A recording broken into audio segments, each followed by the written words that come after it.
Sekali lagi, lanjutan adalah simbolik interaksi, interaksi simbolik, media dan sosial media. Selanjutnya bahwa pada pertemuan pertama ini adalah hal yang penting kita bahas kemarin. Kemudian pertemuan kedua kita mengarah ke fungsionalisme. Pertemuan ketiga teori konflik dan ke pertemuan ketiga kita adalah kepada interaksi simbolik. Jadi pembahasan perspektif sosiologi yang menjadi teori major, teori yang utama ini adalah menjadi menarik ketika kita mengupas dari 4 teori sosiologi ini menjadi bagian dari perspektif sosiologi yang kita hubungkan dengan sosiologi media sosial. Bagaimana pada kesempatan ini ketika kita membahas interaksi simbolik. Jadi kalau kita pahami dalam pembahasan interaksi simbolik itu, yaitu sebuah teori, sebuah framework teori dalam sosiologi yang fokus kepada cara bagaimana individu-individu menciptakan, menginterpretasikan, dan memberikan makna terhadap hubungan interaksi sosial tentunya, dengan berbagai simbol, bahasa, dan gestur. Jadi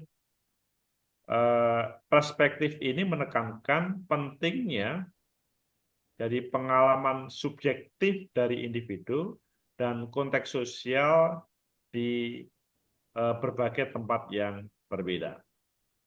Jadi ini, di sini berbicara interaksi simbolik ini, mungkin antara satu dengan lainnya, cara misalkan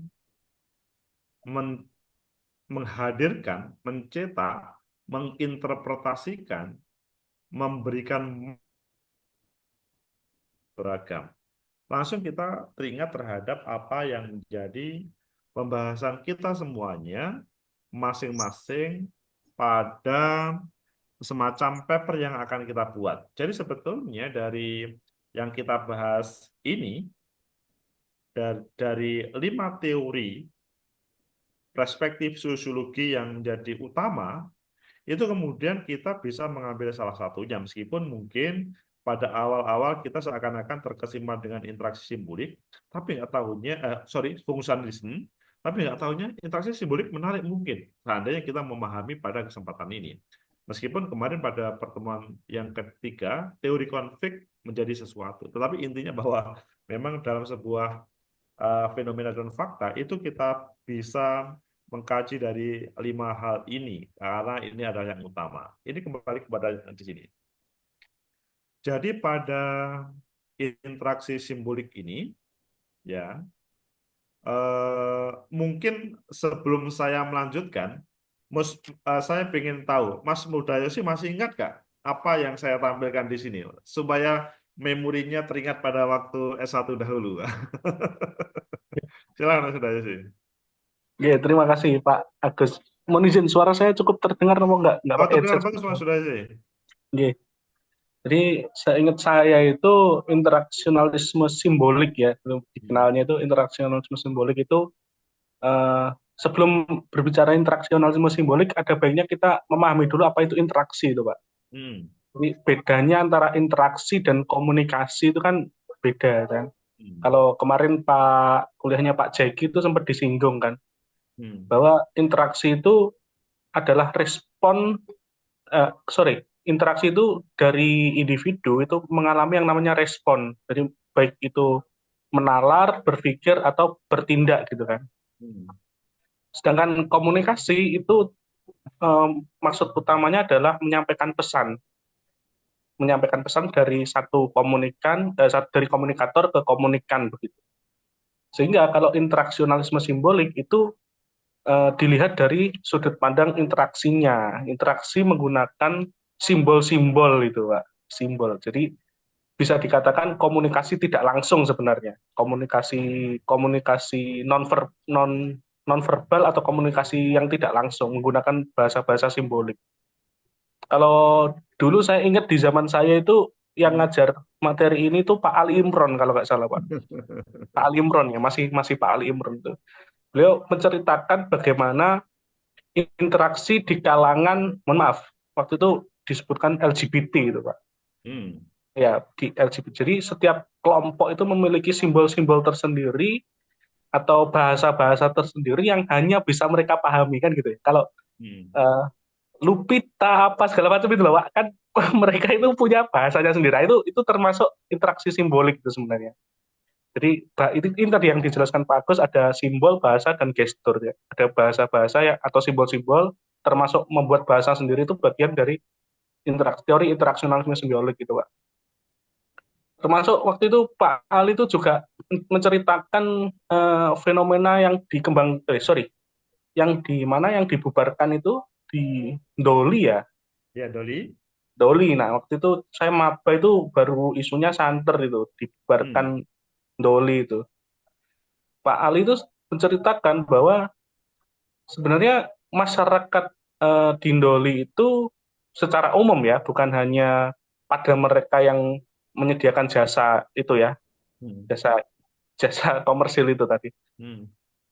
Tapi ada masyarakat yang memang paham bahwa ini nggak benar, ini nggak baik. Jadi dengan simbol tertentu mereka menunjukkan bahwa di depan rumahnya itu kata Pak Ali Imran dikasih tulisan itu keluarga baik-baik gitu Pak di depan pintu rumahnya.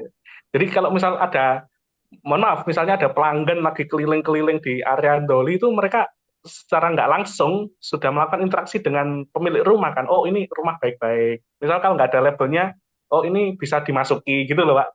Bisa. Oke. Memang memang posisinya kan itu saya sempat sempat juga ke Doli waktu itu ya. Istilahnya ya main-main lah, iseng-iseng penelitian atau turun lapangan gitu. Waktu itu memang Hmm. ada tugas juga. Jadi memang di Doli itu ya, yang masuk-masuk gang itu ada semacam apa ya istilahnya, ada rumah terus di dalamnya itu tempat karaoke gitu Pak, tempat hiburan Ah. malam, malam gitu-gitu. Jadi kalau di depan rumahnya itu ada tulisan keluarga baik-baik, atau kalau enggak ada assalamualaikumnya, itu ada label Ah. assalamualaikum di depannya, itu berarti Stiker mereka Assalamualaikum itu ya. ya yeah, Ah. stiker assalamualaikum. Kadang yang bahkan ada yang diukir Pak, ada yang diukir di atas Hmm. pintu rumahnya itu assalamualaikumnya diukir gitu. Itu menunjukkan bahwa mereka tidak menyediakan jasa itu gitu. Jadi kalau ada pelanggan yang datang ke dulu jangan ketuk pintunya, pasti mereka nggak punya kan gitu. Istilahnya gitu. Jadi secara sederhana memang interaksionalisme simbolik itu adalah komunikasi tidak langsung ya bahasa sederhananya. Atau kalau dilihat dari sudut pandang interaksi ya interaksi melalui simbol-simbol atau bahasa-bahasa yang disepakati oleh kelompok atau masyarakat tertentu gitu. Kurang lebih begitu Pak yang saya Baik, ingat. terima kasih luar biasa Mas Mudayasi atas Oke, semacam reviewnya dulu pada terima waktu kasih. mengikuti perkuliahan. Tentunya ini seperti ini, Mas Mbak Mud, apa itu Mbak Ochmi langsung, oh iya ya. Ah. Dan tentunya semuanya deh. Lah, sekarang ada sebelum saya ke semuanya, kalau Mbak Ochmi, ketika ini kita tarik kepada semacam papernya Mbak Ochmi, yang atau bahkan nanti tesisnya Mbak Ochmi, bisa dijelaskan Mbak Ochmi terkait dengan hal ini, Mbak Ochmi, interaksi simbolik ini, Mbak Ochmi, untuk memahaminya. Baik, terima kasih Pak. Sebelumnya interaksi simbolik itu kan kalau dari pemahamannya pengertiannya itu kalau di buku sosiologi SMA itu ya Pak, Ya, interaksi simbolik itu hubungan antar individu dengan individu, individu dengan kelompok, dan kelompok dengan kelompok. Namun semakin perkembangan zaman itu dibantah oleh para ahli yang mana interaksi simbolik itu ya bukan hanya terkait dengan itu, namun juga ketika adanya respon, baik itu melalui secara langsung ataupun dari media sosial, sehingga misalkan kita chat menggunakan EA itu juga termasuk saat ini termasuk interaksi simbolik seperti itu yang saya pahami kemarin juga ada di mata kuliahnya Pak Jeki menjelaskan seperti itu. Kemudian jika dikaitkan dengan tesis atau artikel saya itu terkait dengan peran media sosial bagi madrasah dalam kajian fungsionalisme struktural Robert Kamerton. Tapi ketika dikaitkan dengan interaksi simbolik juga masuk juga, Pak. Ternyata peran media sosial. Nggih. Iya. Jadi ketika kita madrasah itu memposting sesuatu atau terkait dengan prestasi siswa, kemudian ada respon dari wali murid. Wah, ternyata keren sekali ya siswa ini. Seperti itu. Terus juga madrasah membawa nama baik madrasah juga seperti itu. Jadi interaksi simbolik itu sekarang bukan hanya terkait dengan hubungan antar manusia dengan manusia yang secara langsung, melainkan juga terkait masuk juga peran media sosial ini juga bisa dikaitkan dengan interaksi simbolik tersebut. Seperti itu, Pak. Baik, Mbak Atsmi, terima kasih luar biasa. Jadi kita dari Mas Mudayosi dan Mbak Atsmi, kemudian kita langsung hangat teman-teman, baik yang sudah belajar ataupun yang baru mengenal, langsung menghangat terkait dengan tema ini. Bahwa sebetulnya ini bukan sesuatu yang tidak bisa kita pahami, tetapi sesuatu yang tinggal kita mengupdate saja. Jadi kita lanjutkan akhirnya. Selanjutnya, kalau kita melanjutkan ini, maka ada beberapa kunci yang penting dalam berbicara interaksi simbolik ini. Pertama adalah construction of meaning, dari konstruk terhadap sebuah makna, kemudian identity formation atau format identitas, kemudian semacam aturan atau mainan hubungan atau ya rule itu sendiri, rule interaksi, kemudian impact terhadap bahasa dan simbol-simbol, kemudian pengaruh terhadap media dan persepsi, dan yang terakhir adalah dinamika grup dan masyarakat. Ini adalah 6 hal ini yang pada pertemuan kita kali ini kita kupas satu persatu sehingga kita memaknai interaksi simbolik itu tidak sebatas misalkan ya itu pokoknya adalah interaksi yang ada hubungannya dengan simbol, bahasa, dan gestur, titik, bukan. Tapi selanjutnya kita nggak tahu ya, untuk memasuki ke sana itu ada 6 kata kunci ini. Jadi bagaimana kita masing-masing bisa masuk ke dalamnya. Misalkan yang pertama, construction of meaning. Symbolic interaksi, possess that meaning is construct through social interaction.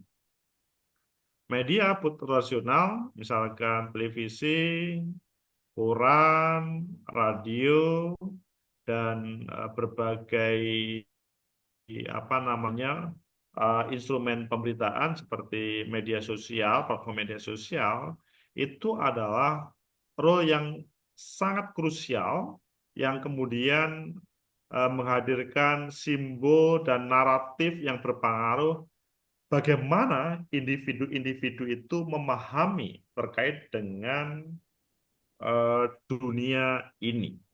Jadi, pada construction of meaning pertama, akhirnya endingnya itu adalah how individual understand their social world. Intinya bahwa memang dalam kehidupan kita itu terlalu banyak simbol-simbol yang ada dan bagaimana kita bisa memahami, ya, kita bisa memahami. Misalkan kita mengedipkan mata itu simbol bahwa ada sebuah pesan yang harus taruhlah misalkan kalau mengedipkan mata pesannya dari guru terhadap guru yang lain dalam sebuah lembaga itu misalkan selesai maksudnya begitu. Atau misalkan kedipan mata laki dan perempuan itu simbolnya ada sebuah kesepakatan untuk sesuatu misalkan. Atau misalkan kalau antara Pak Presiden dengan para menterinya ketika mengkedipan mata, maka stop, jangan berbicara. Itu yang bisa memahami adalah ya mereka yang ada dalam arena interaksi sosial tersebut. Meskipun itu tidak cukup pada, taruhlah yang kita pahami tadi, kehidupan yang sebenarnya. Di situ media, begitu juga media maksudnya semua media, termasuk media sosial, itu juga berperan di situ. Sehingga ketika kita melihat berbagai satu apa namanya, bukan platform tetapi akun satu dengan lainnya, itu kemungkinan ada simbol bahasa yang mungkin maknanya itu berbeda. Kemudian perbedaan antara bentuk dari media apa namanya, yang endingnya kepada meaning and symbol, which can vary widely based on cultural context, audience, and the medium itself. Maksudnya bahwa perbedaan-perbedaan dalam media, termasuk media sosial, bentuknya untuk bagaimana itu diartikan terkait dengan meaning, pemaknaan dan simbol, itu sangat bervariasi, itu sangat tergantung pada based on cultural context. Jadi konteks budaya, konteks ya sehari-hari yang ada di situ, yang kemungkinan orang lain itu berbeda untuk memahaminya. Begitu juga tentang audiens. Kalau kita melihat atau mengikuti ya tayangan para komika, kalau kita tidak paham langsung marah-marah semuanya pasti. Karena luar biasa itu. Tapi kalau orang yang sudah terbiasa di situ, misalkan Anies Baswedan itu di roasting itu, atau misalkan Pak Prabowo di roasting, atau misalkan Mas Ganjar Pranowo di roasting, itu kalau tidak siap, bisa-bisa ya dia langsung down, tapi nggak tahunya kalau sudah siap itu malah sangat senang hati. Kita masih ingat bagaimana waktu itu Caimin di roasting oleh Kiki Sahputri, tapi nggak tahunya kemudian itu menjadi sesuatu. Dan itu menjadi alat instrumen yang sangat penting untuk bagaimana semacam menghadirkan meaning baru terhadap seluruh namanya audiens yang ada. Jadi malahan akhirnya publik, oh luar biasa ya, beliau tidak marah, tapi malah senang. Tapi kemudian berefek terhadap proses, misalkan perhatian pemilih terhadap yang bersangkutan. Ini yang pertama adalah construction of meaning. Kemudian yang kedua adalah identity formation. Social media platform allow individual to present and create their identities. User can create profile that reflect how they want to be perceived by other using symbol like foto, seperti foto, post, kemudian update status. Ini digunakan untuk mengkomunikasikan terkait dengan apa yang mereka semacam percayai atau yakini, nilai dan status sosial. Nah, ini terkait yang kedua ini hubungannya dengan kata kunci yang kedua, apa namanya, formation identity atau identity formation, bentuk identitas dari format. Itu digunakan, akhirnya endingnya adalah mengkomunikasikan apa yang diyakini terkait dengan nilai dan status sosial. Yang ini hubungannya ketika kita menggunakan platform media sosial apa namanya secara personal awalnya untuk ya menampilkan identitasnya tersebut. Kemudian interaction on social media often reinforce or challenge existing identities. For example, feedback, likes, comment, share from ini adalah interaksi yang ketika yang kedua format identitas ini adalah digunakan bagaimana di platform media sosial itu semacam reinforce atau semacam apa namanya terkait dengan identitas yang ada, itu bagaimana ada proses feedback atau perhatian sehingga kemudian muncul likes, comment, and share dari tentunya audien atau personal yang secara mungkin suka atau tidak suka terhadap apa yang dia interaksi. Kemudian yang ketiga adalah role of interaction. Jadi ini adalah kata kunci yang ketiga, aturan dari interaksi atau apa ya, ya pedoman untuk berinteraksi.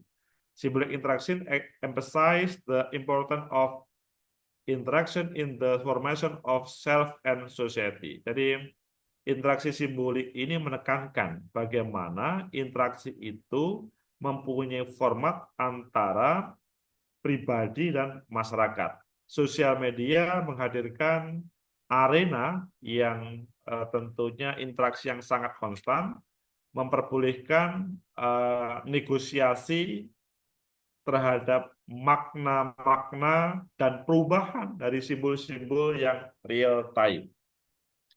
Ini sekali lagi pada yang ketiga ini role interaction tadi, yang ketiga ya role interaction. Ini adalah allowing for the negotiation of meaning.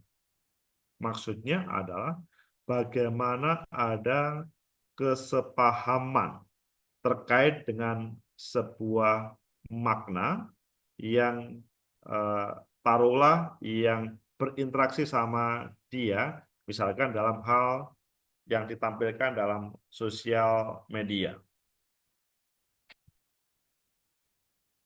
This constant exchange can create communities around shared symbol and meaning, such fandom, social movement, and lifestyle group. Terakhir kita hadir yang namanya Indonesia gelap.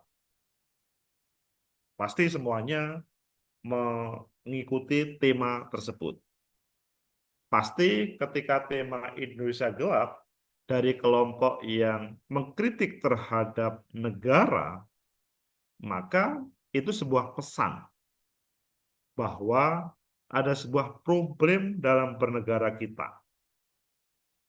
Tetapi apa yang terjadi ketika Presiden menangkap hal itu? Kata siapa yang mengatakan Indonesia gelap? Indonesia baik-baik saja. Berbagai negara mengatakan baik-baik saja, tidak ada masalah. Yang gelap itu ya mereka yang menganggap gelap. Wah, menarik kan ini? Ini akhirnya kan di situ yang lebih penting adalah bagaimana role of interaction. Bagaimana pedomannya ketika menghadirkan atau memahami terhadap Indonesia gelap tersebut. Tentunya ini juga bisa ketika kita tarik kepada apa yang menjadi paper dan tesis teman-teman. Nah, mungkin sebelum kita melanjutkan kepada 3 hal untuk apa namanya kata kunci, mungkin dalam hal role of interaction, mungkin Mas Wildan, Mas Aan bisa memahamkan nggak ketika misalkan saya tadi mencontohkan Indonesia gelap yang mempunyai arti berbeda antara taruhlah yang apa itu namanya kelompok sosial, kelompok pro demokrasi yang mengkritik dan kelompok semacam penguasa, rezim penguasa yang kemudian berbeda. Ketika dihubungkan dengan misalkan apa yang terjadi dengan paper Mas Wil dan Mas Aan. Nah, apakah kemudian juga itu terjadi, Mas Aan?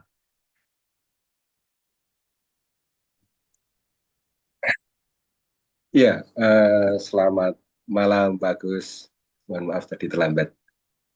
Yeah. Ini menyimak dulu, Pak Agus. Jadi, Oke. Iya, iya, iya, iya. Iya. Oke, terima kasih Mas Aan. Mungkin ya, ada yang mau berkomentar dari teman-teman semuanya ketika kita menampilkan supaya menarik, atau Mbak Niha misalkan.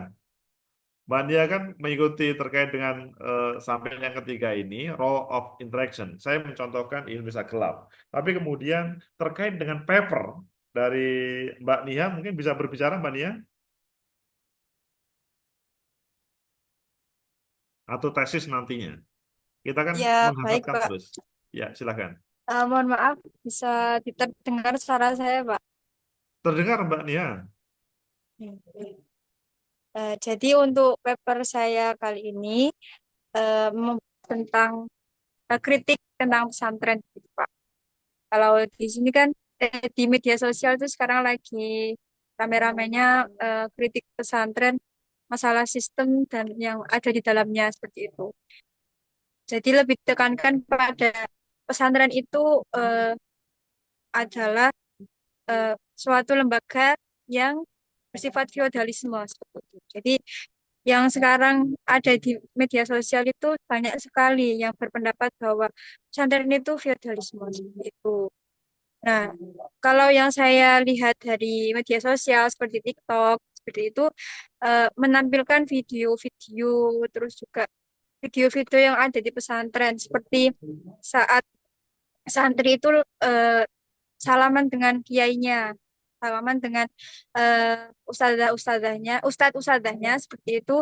Nah, itu kan modelnya kalau misalnya dalam salim itu Pak ya. Salim itu kan Ya. cium tangan itu bolak-balik. Terus ketika ada kiai yang lewat, eh, santri itu cenderung membungkuk dan kalau berjalan itu seperti jalan yang eh, seperti ngesot begitu Pak. Jadi ada hal kayak seperti yang komentar-komentar itu kenapa harus seperti itu? Itu sama halnya dengan zaman dahulu yang dimana ada ratu dan juga ada rakyat, dimana mestinya ratu itu mem- memberikan makanan atau uang-uang kepada rakyat itu apa dibuang-buang gitu loh Pak, terus ditangkap oleh rakyat. Nah kan hal itu disamakan dengan yang ada di pesantren seperti itu. Jadi itu kritik-kritikan yang ada di media sosial. Terus juga dari eh, santri sendiri itu juga ada yang berkomentar dengan membuat konten baik itu di YouTube maupun di TikTok seperti itu, membantah bahwa itu bukan feudalisme seperti itu, bahwa ada nilai-nilai agama yang itu bukan sama dengan feudalisme seperti itu, Pak. Menarik kan ketika itu menurut aku. Lah sekarang all of interaction, jadi aturan dalam berinteraksi antara taruhlah santri dengan sang kiai atau sang ustadz dalam sebuah pesantren itu mempunyai semacam meaning yang berbeda, apa namanya, antara taruhlah khalayak rame dengan para santri sendiri yang menikmati dengan pola interaksi tersebut. Begitu Betul, Pak. juga sang kiai menikmati, tapi orang luar memberikan semacam meaning yang berbeda terhadap pola tersebut. Menurut saya ini menarik ya ketika kita mendalami di situ, sehingga nanti akhirnya ada titik temu terkait dengan role of interaksi tersebut, sehingga tidak mudah orang mungkin menyalahkan karena kalau berbicara media sosial itu semuanya bisa membuat pola yang sesuai dengan keinginannya masing-masing. Jadi dalam bahasanya itu adalah kalau standarnya berbicara santri dengan kiai, ya itu seperti yang dilihat. Tapi selanjutnya, orang yang tidak pernah di pesantren melihat hal tersebut, pasti ini feodalisme. Nah, ini sebenarnya akhirnya nanti akan ada titik temu terkait dengan apa namanya meaning yang ada, sehingga akhirnya rule of interaksi itu selanjutnya perlu dihadirkan supaya tidak bisa saling salah memahami. Toh misalkan beberapa pesantren yang menggunakan pola feodal dalam tanda kutip karena ada yang mengatakan begitu juga baik-baik saja, proses pembelajaran baik-baik saja, orang tua itu juga baik-baik saja. Yang mungkin yang dikritik itu ketika modal gini, Mbak Nihaya tuh dulu kalau berbicara hukuman itu misalkan ada anak yang tidak hafal terkait dengan misalkan tugas yang harus dihafal, maka dulu itu biasa untuk dijejer, disuruh berdiri di depan, dan kemudian atau misalkan dia disuruh lari-lari keliling lapangan. Pada terakhir itu kan banyak orang yang memprotes, khususnya orang tua, bahkan sampai kemudian mempidanakan terhadap misalkan guru atau termasuk sang ustadz ataupun kiai, karena misalkan berbeda dalam meaning yang ada. Sehingga di sini role of interaksinya seperti apa sebenarnya? Itu menarik. Terima kasih Mbak Nihayatul. Sehingga kemudian langsung bisa menghidupkan kita terkait dengan yang ketiga dari interaksi simbolik ini, role of interaction. Kemudian yang keempat adalah impact of language and symbol.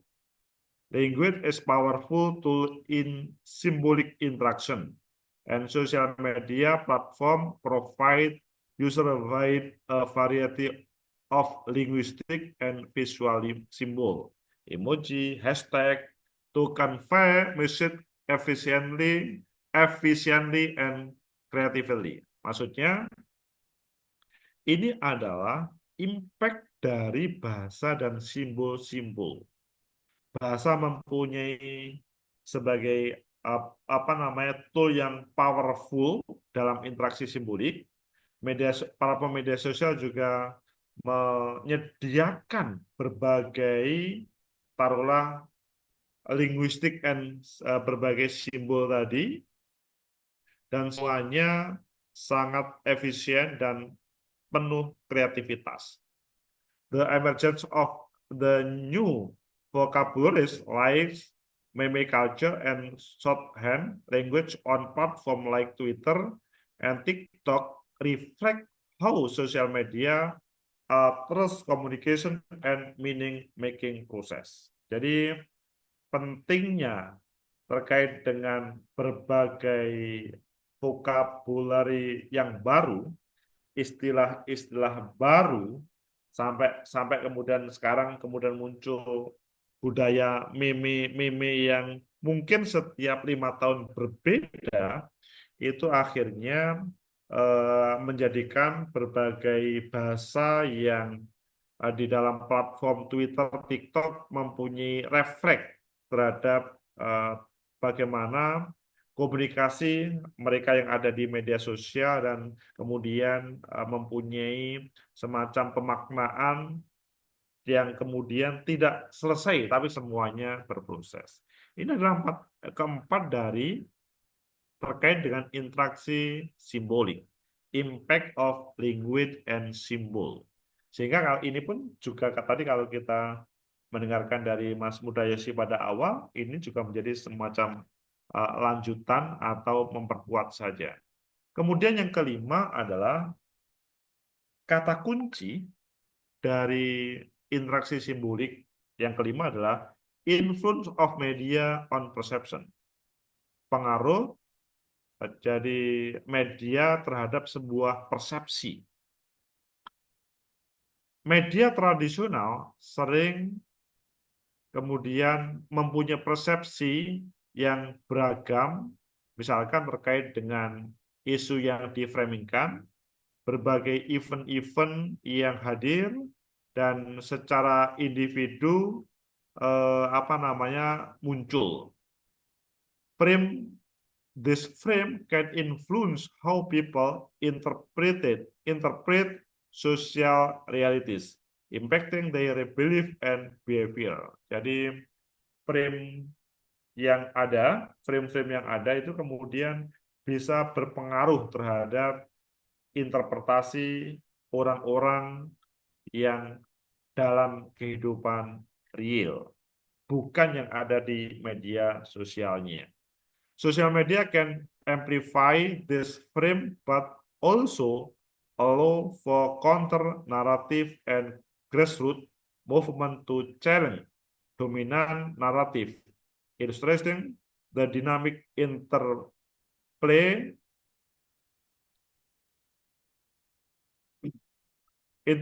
of media and social perception. Jadi media sosial itu juga bisa semacam mengcounter secara naratif dan bahkan terhadap perubahan-perubahan yang ada di gerakan grassroots yang sebetulnya sangat dominan dan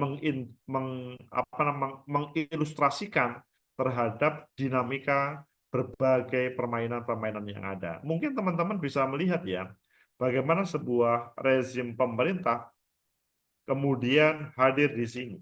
Kita lihatlah pada berbagai pemerintahan, mulai pemerintahannya Pak SBY, begitu juga pemerintahannya Pak Jokowi.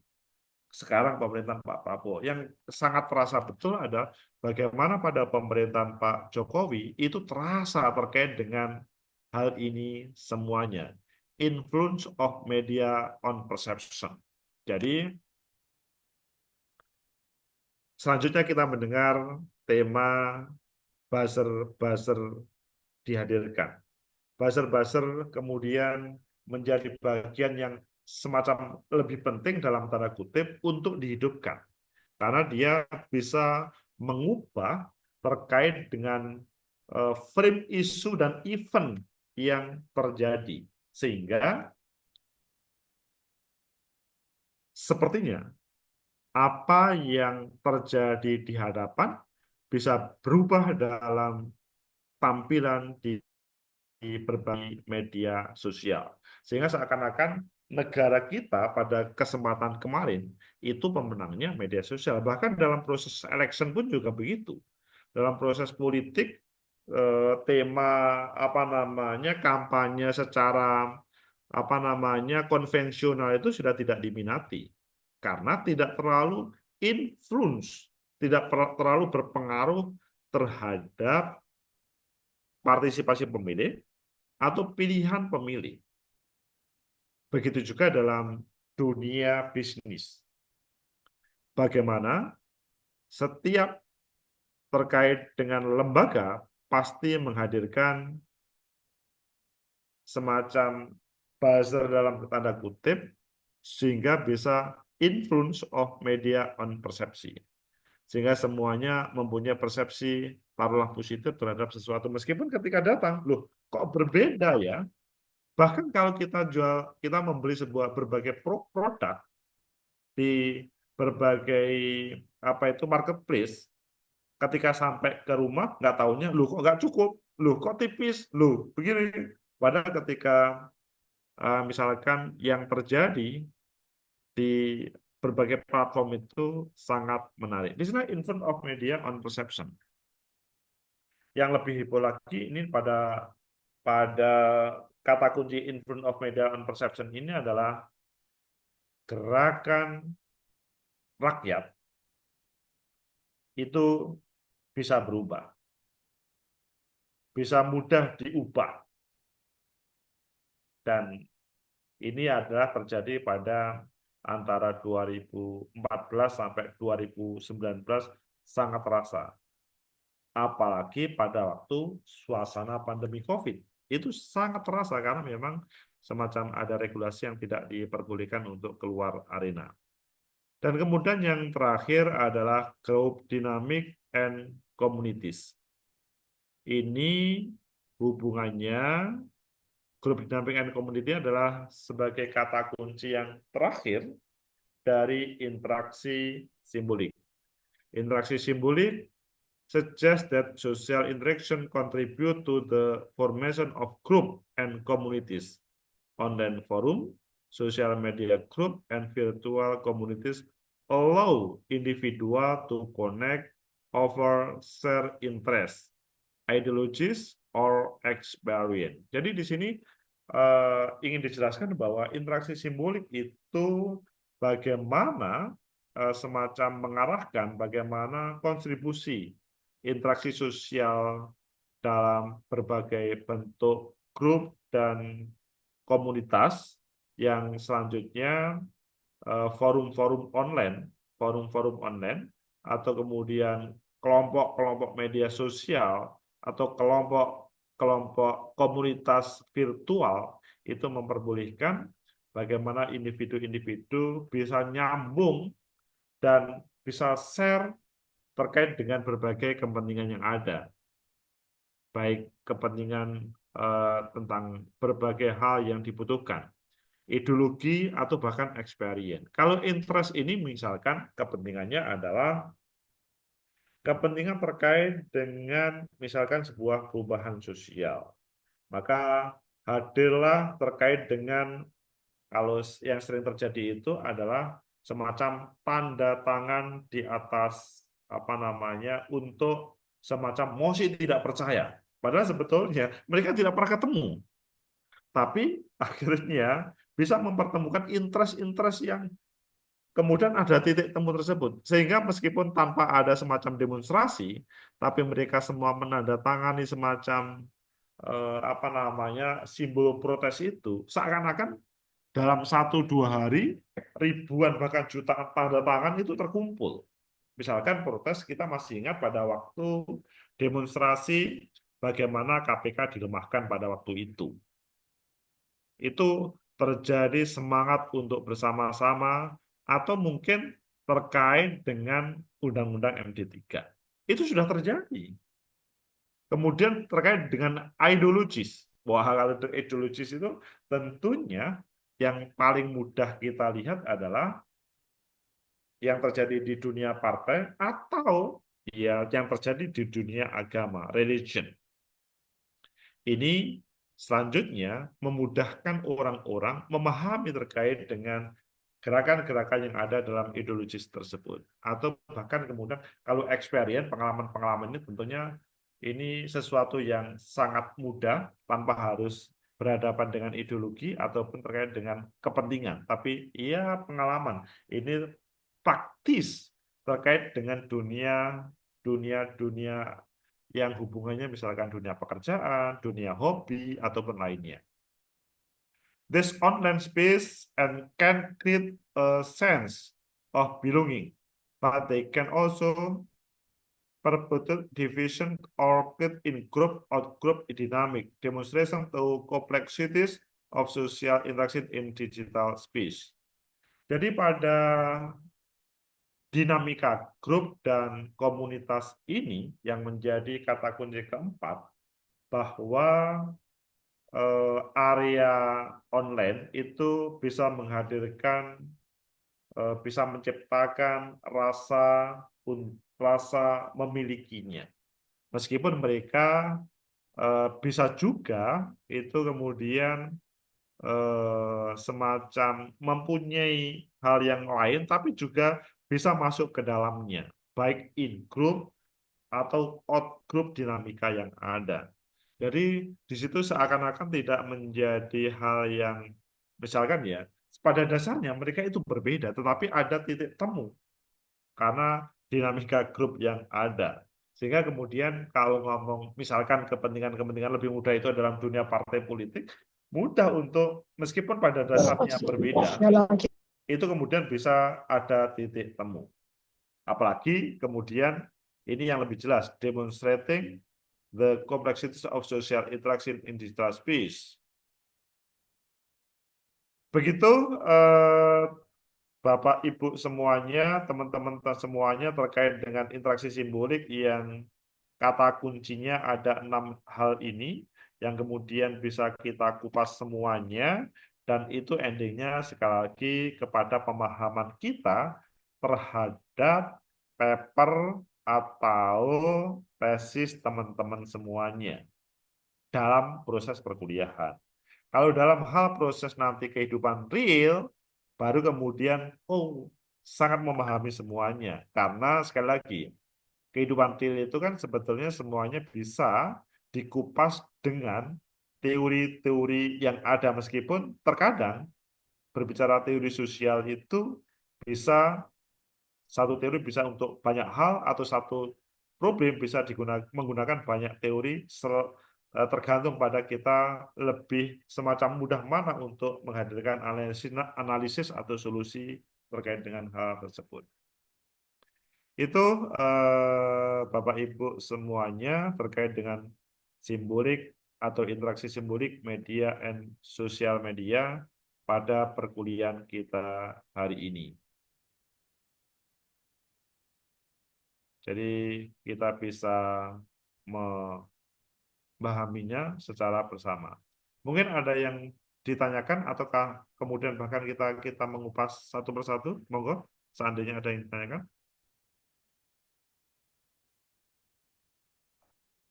Wah, sudah bisa memahami, alhamdulillah. Jadi sebetulnya tidak ada sesuatu yang sulit dari interaksi simbolik ini. Mengapa saya katakan tidak ada sesuatu yang sulit? Ya karena memang ya ini sudah langsung masuk ke dalam kehidupan kita. Dan paper kita, tesis kita nanti mungkin ketika kita kupas dengan interaksi simbolik itu sangat apa namanya sangat mudah untuk memberikan solusinya.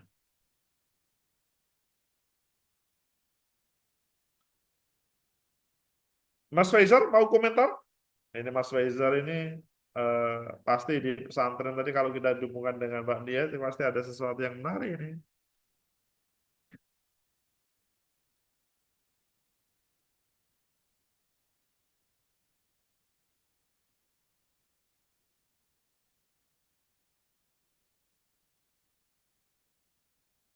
Nggak terasa ini kan sudah. Mas Faisal boleh komentar loh ya.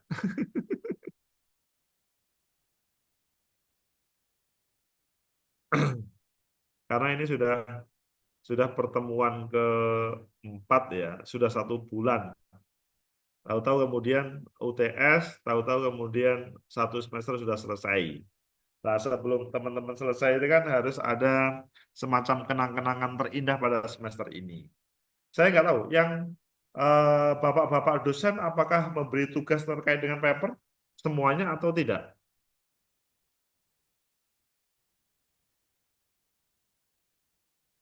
Ada Pak beberapa yang sudah ngasih tugas itu Pak Jeki itu.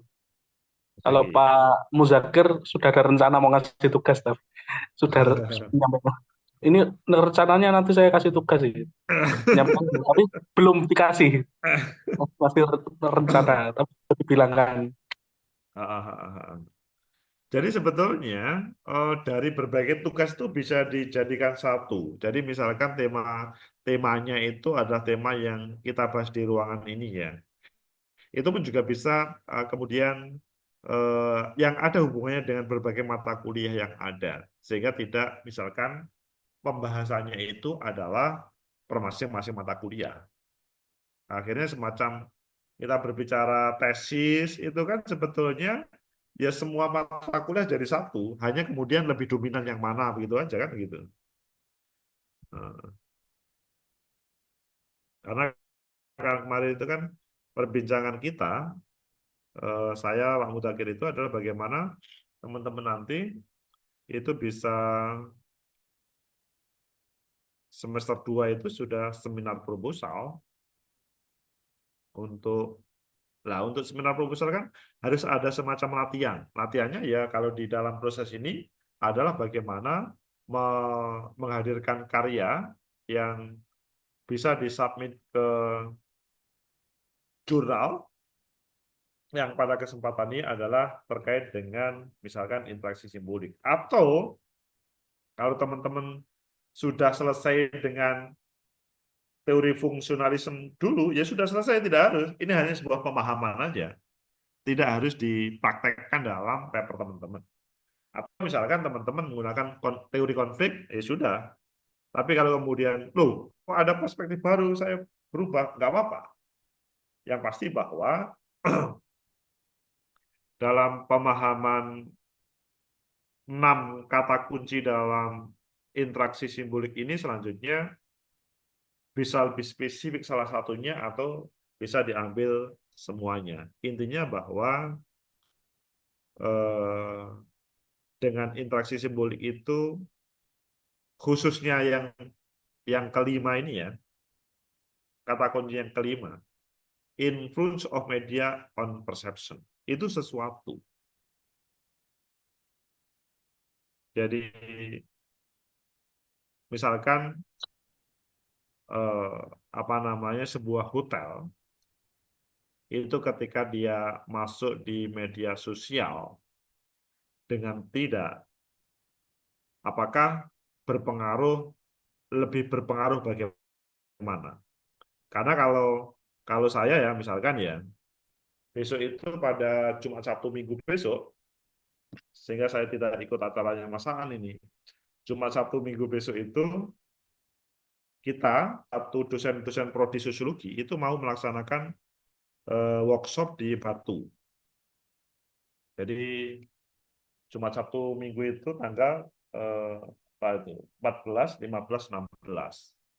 Temanya adalah dalam waktu 3 hari itu kita menghasilkan sebuah proposal DRTPM. Proposal DRTPM itu proposal yang nilai apa namanya nilai pembiayaannya 100 sampai 150 juta. Bagaimana dalam waktu 3 hari kita bekerja bersama, satu kelompok itu 2-3 orang, kemudian selesai semuanya. Harapannya sih kita diterima, tapi kalau tidak minimal kita sudah menghadirkan sebuah karya proposal yang kemudian kalau di apa namanya bisa diterima itu sesuatu untuk terkait pengembangan para dosen-dosen yang ada. Karena kalau di penelitian DRTPM itu adalah bagi dosen-dosen di sosiologi atau semua UNESA yang pada 2000 apa namanya 25 ini mendapatkan penelitian itu wajib submit penelitian. Jadi seperti saya begitu. Pada tahun 2025 itu saya mempunyai penelitian. Ya, penelitiannya meskipun saya membandingkan antara keterpilihan antara Presiden Prabowo dengan Presiden Taiwan. Jadi saya harus meneliti bagaimana kemenangan kedua presiden tersebut. Karena saya sudah mendapatkan tugas di UNESA dengan dibiayai sekian, maka saya juga harus menghasilkan sebuah proposal untuk penelitian yang sifatnya bertarung level nasional, DRTPM. Nah, itu kemudian kita semuanya besok Jumat jam setengah 11 berangkat ke Batu sampai besok Minggu, pokoknya ngecamp di sana semua dosen dan kemudian nanti pulang sudah selesai ya. Apakah teman-teman nanti itu juga meniru begitu? Menurut saya, kalau misalkan teman-teman ya menulis paper itu ya sebetulnya 3 hari itu juga bisa. Syaratnya memang harus fokus. Karena teman-teman sekarang sebetulnya sudah punya semacam data mentah atau bahkan data matang, tinggal kemudian menuangkan dalam sebuah misalkan karya. Tapi kalau misalkan seperti dengan perkuliahan saya itu kan setiap 1 minggu sekali kan, sehingga kemudian terkait dengan paper yang kita bahas mulai awal sampai hari ini, ya mungkin ada progres tapi sedikit-sedikit. Bagi yang tidak sibuk. Bagi yang super sibuk kelihatannya sambil lalu aja. Pak, izin tanya Pak. Oke, Mas Trian, monggo Mas Trian. Maaf ya Pak, saya off cam Pak ya. Ini Oke, monggo. apa? Saya juga tadi agak belakangan masuknya.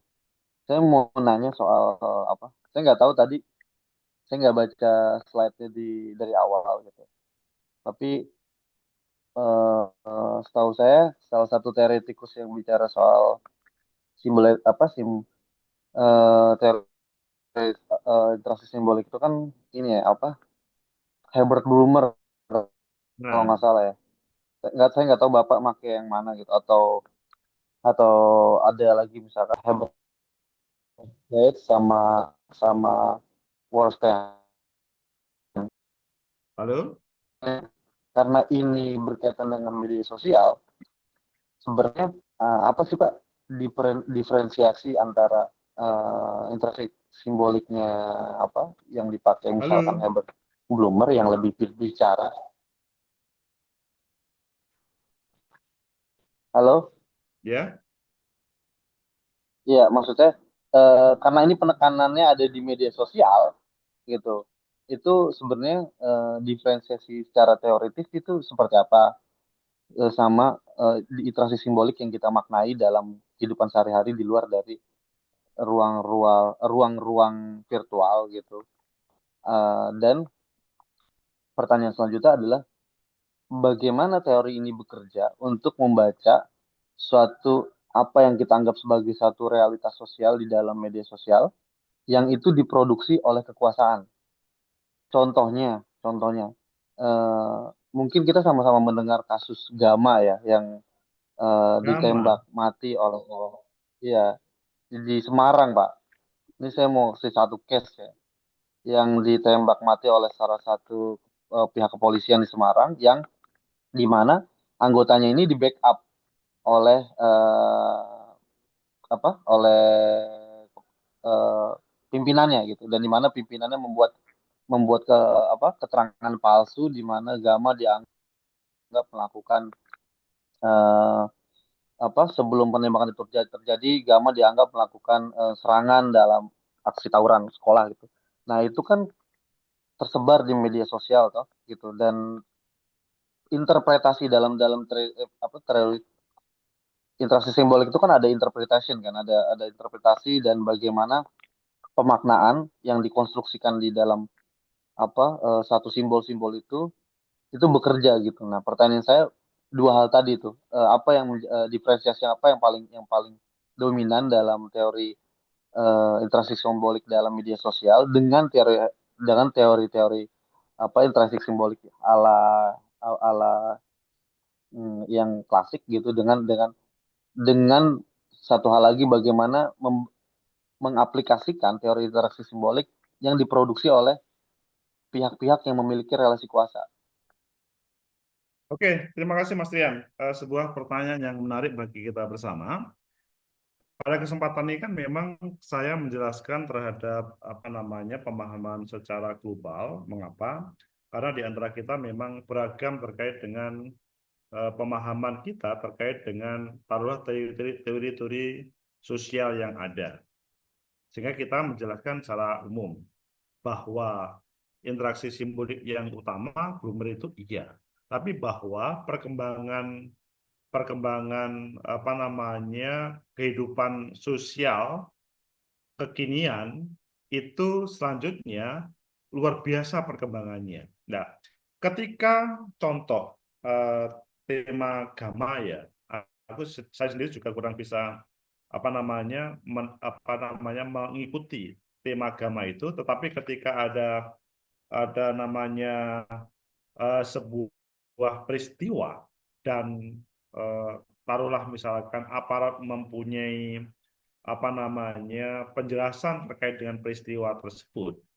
Teman-teman media mainstream mempunyai penjelasan, teman-teman media sosial dengan berbagai platform sangat bervariasi, maka sebetulnya yang menjadi kepentingan di sini adalah 6 kata kunci ini yang selanjutnya saling berpengaruh. Posisi kita sebagai, taruhlah pada kesempatan ini sebagai peserta master program, atau sebetulnya di luar ini adalah kita masing-masing, itu sebetulnya menjadi orang-orang yang berpengaruh di area kita masing-masing. Maka akhirnya kita kembalikan kepada terkait dengan 6 hal ini semuanya. Pasti masing-masing mempunyai menghadirkan construction of meaning yang sangat beragam. Hanya saja adalah masalahnya adalah siapa yang paling atau meaning mana yang paling bisa diterima oleh semuanya. Maksudnya tentunya tidak diterima semuanya, tentunya tidak bisa. Tapi bahwa tentang Gama itu misalkan tadi. Kemudian di mana? Tapi kalau misalkan perspektifnya itu adalah civil society, maka selalu doktrin yang muncul itu adalah apa yang diproduksi oleh penguasa itu selalu dalam tema yang salah. Sebaliknya begitu. Nah, tetapi sekarang adalah bagaimana terkait dengan yang terjadi karena tema kita adalah sosiologi media sosial, maka perkembangan yang di media sosial dengan syarat adalah tidak apa namanya tidak sampai misalkan penguasa rezim intervensi untuk misalkan apa namanya menutup atau mencabut terkait dengan salah satu platform yang kemudian menampilkan tayangan tersebut. Begitu Mas Dian.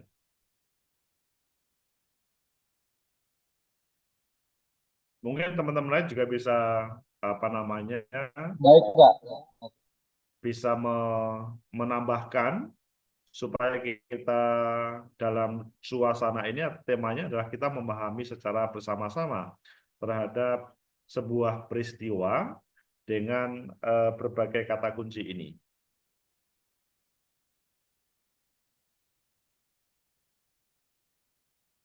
Apa foto dari Kapolda Semarang itu beredar yang dimana pihak kepolisian itu memfoto dua sajam ya, dua alat sajam itu yang berwarna pink itu besar.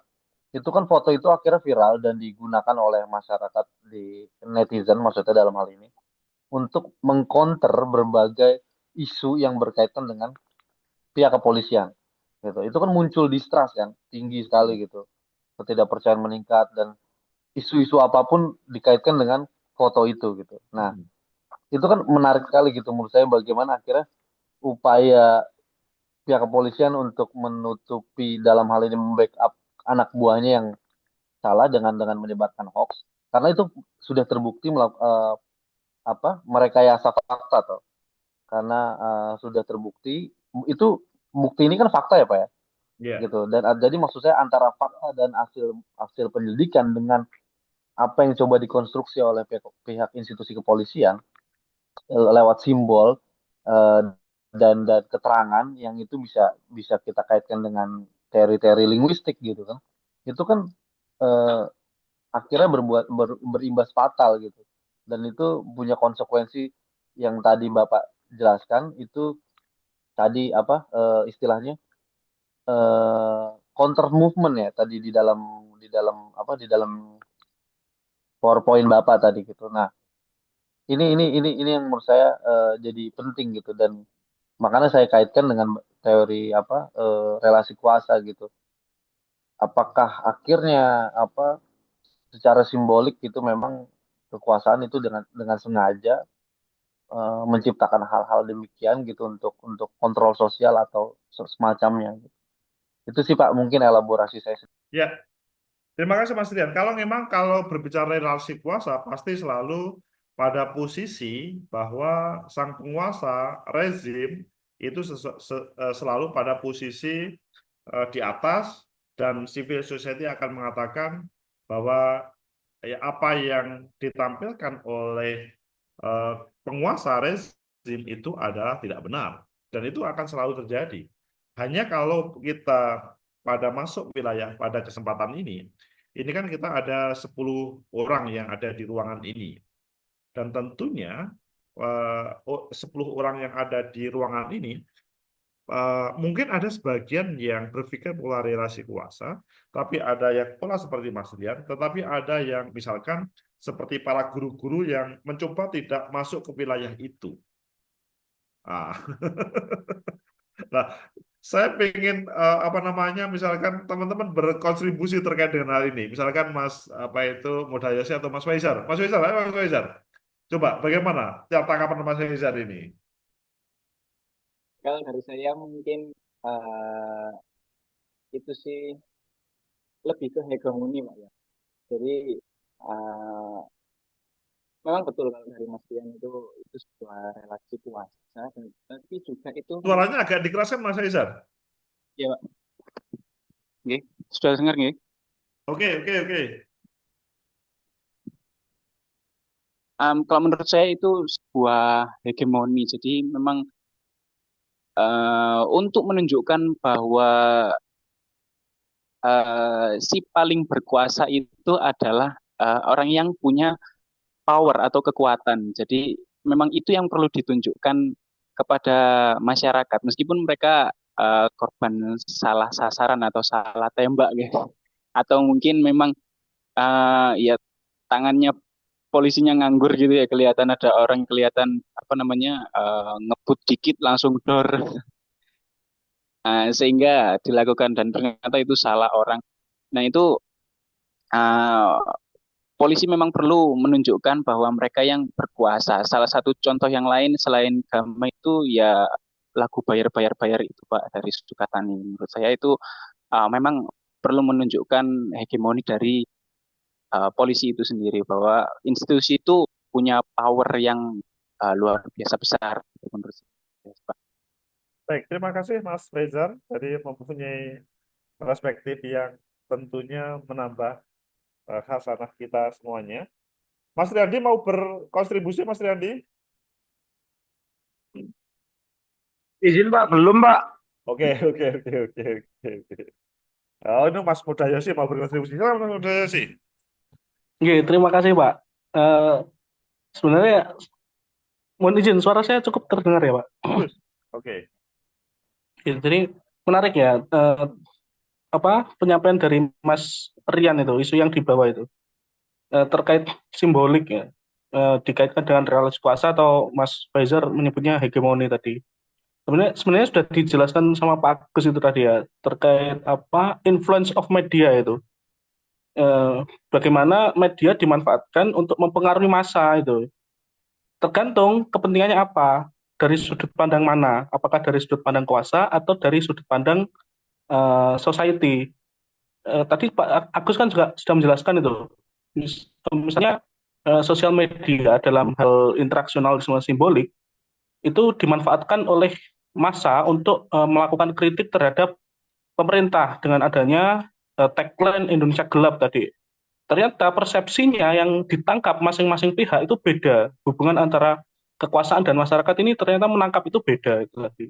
Kan sudah cukup jelas. Jadi kalau menurut saya sepertinya mohon maaf ya, Mas Rian ini masih terlalu itu ya, memiliki kecondongan gitu Mas. Memiliki kecondongan untuk di pihak mana, itu nggak salah, tapi secara sosiologis itu memang kita diajarkan atau dibiasakan sebagai non etis gitu. Jadi melihatnya bukan hanya dari satu pihak atau membela siapa, tapi kita melihatnya secara bersih gitu.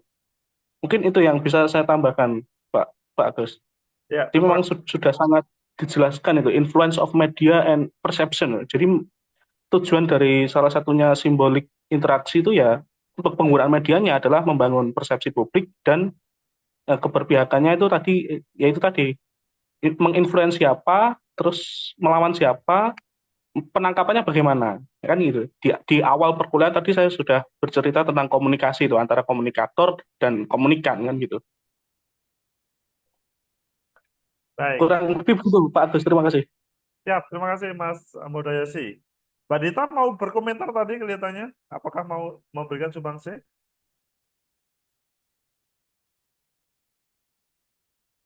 Oh, Mbak Dita lagi jadi ustazah ini. Mbak Osmi mau memberi sumbangsi? Enggak, Pak, cukup menarik sekali nih ya perdebatannya. Mantap. Mbak Jenny, halo Mbak Jenny. Wah, rapat terus ini. Siapa aku masih itu respon belah baca kantor diri bagus tapi dengerin kok. Saya dulu bentar. Oke, Mas Aan mau berkomentar? Mas Aan sudah mulai nyambung kelihatannya. Ya, jadi kalau yang saya tangkap gitu ya, saya sambil nyimak tadi tentang tentang simbolik gitu, komunikasi simbolik gitu. Tadi kalau kaitannya dengan case-nya siswa anak SMK nggak salah itu ya, yang ditembak oleh polisi, terus akhirnya polisi membuat satu simbol untuk memberikan komunikasi kepada pihak masyarakat bahwa mereka yang benar. Artinya kalau dalam komunikasi simbol yang dalam tanda kutip bahwa adanya penyerangan dari pihak anak SMK itu sebelum polisi melakukan tindakan. Artinya mereka menyampaikan dengan simbol parang atau senjata tajam yang dikeluarkan oleh polisi itu bahwa menjadi bentuk pembenaran polisi untuk melakukan mungkin bisa jadi bukan penembakan tapi bela diri oleh polisi. Itu mungkin yang saya bisa tambahkan. Terima Maaf. kasih, Mas Aan, luar biasa. Begitu Mas Rian, ya. Iya Pak, saya justru nanya Pak, bukan ngambil posisi gitu. Tadi kan saya bertanya gitu. Saya bahkan tadi bilang saya tidak bertanya soal operasional teorinya, tapi bagaimana gitu. Bagaimana jika seperti itu gitu dalam pandangan Bapak gitu. Karena yang saya pahami antara apa yang saya pahami ketika dulu baca Herbert Blumer, dia belum masuk ke wilayah medsos ini gitu. Nah, dalam konteks medsos ini kan seperti sudah Bapak paparkan tadi ada 6 keywordnya, dan itu bagaimana gitu. Justru saya merasa dapat pencerahan dari jawaban-jawaban teman-teman gitu. Karena saya nggak ngambil posisi pada dasarnya. Makasih, mantap. Oke, terima kasih Mas Rian. Bapak-bapak dan ibu-ibu, mas-mas dan mbak-mbak semuanya, sudah jam 9:30 malam. Sudah saatnya sahur bersama. Oh, Mas Rian mau berkomentar sebelumnya? Oh enggak Pak, udah mantap Pak. Ini yang penting rame lah gitu, yang penting udah malam ini kalau. Oke, oke. Jadi terima kasih semuanya.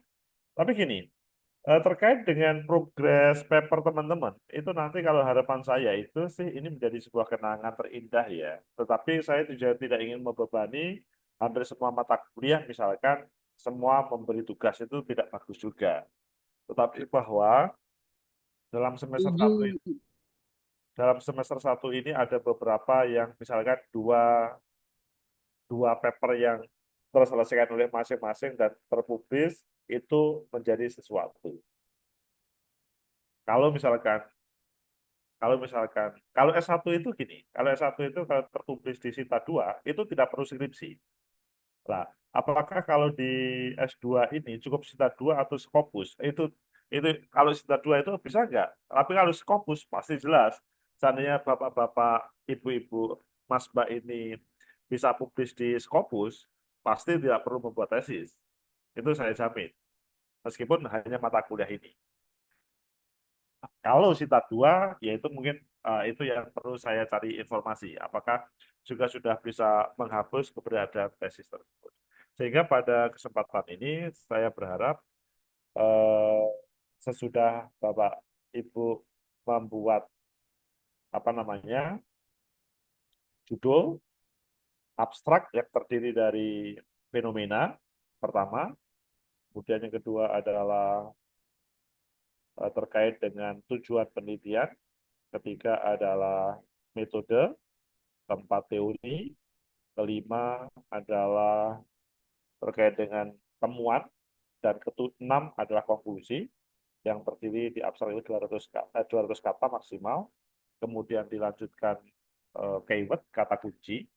Kata kunci itu minimal 3 kata, maksimal 5 kata.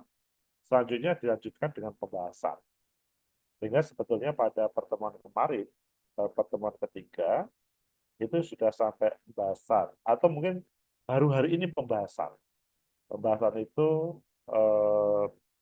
teman-teman semuanya bisa menulis dengan apa itu namanya, di dalamnya ada fenomena yang lebih jelas, kemudian ada 5 sampai 10 semacam artikel yang sudah terpublis. Di situ adalah yang ada yang pro dan kontra. Kemudian kita bisa melihat gap yang itu menjadi menarik. Selanjutnya di dalam pembahasan itu juga ada penelitian terdahulu, penelitian dulu, the novelty, kebaruan, maka itu akan bisa menjadi daya tarik bagi paper. Sesudah pendahuluan baru kemudian kita ke metode. Nah, saya nggak tahu teman-teman ini sudah sampai sejauh mana perjalanan menulisnya? Sudah sampai apa namanya pendahuluan atau masih sampai ke kata kunci atau sampai mana? Kata kunci tadi Pak yang dikumpulkan. Oh, sudah sampai kata kunci ya? Oh, sudah dikumpulkan Mbak Uci? Iya Pak, di link yang dikirim Mbak Yudita tadi. Oke, sip. Alhamdulillah. Kalau kata kunci sehingga sesudah ini kita semua membuat tentang pembahasan. Pendahuluan. Pendahuluan itu 1 halaman atau 1,5 halaman. Nanti terdiri dari apa itu namanya fenomena yang lebih real, jelas. Kemudian apa namanya dari berbagai artikel atau buku yang pro dan kontra. Kemudian di situ muncul gap perbedaan antara kelompok yang pro dan kontra tersebut. Kemudian sesudah itu teman-teman menghadirkan the novelty, kebaruan. Sebelum kebaruan, teman-teman kalau menghadirkan rumusan masalah juga bisa, tapi dalam satu penjelasan biasa, maka nanti 1,5 halaman atau maksimal 2 halaman pendahuluan selesai. Coba itu sesudah mengikuti ini, teman-teman juga tetap bisa menggunakan teori yang pertama dahulu, functionalism, atau nanti mengarah kepada misalkan teori konflik atau interaksi simbolik. Itu semua sekali lagi salah satu aja. Karena nggak mungkin ketiga-tiganya atau keempat-empatnya. Cukup satu aja, konsisten. Intinya bahwa kita belajar untuk menulis. Begitu, teman-teman semuanya. Apakah ada pertanyaan?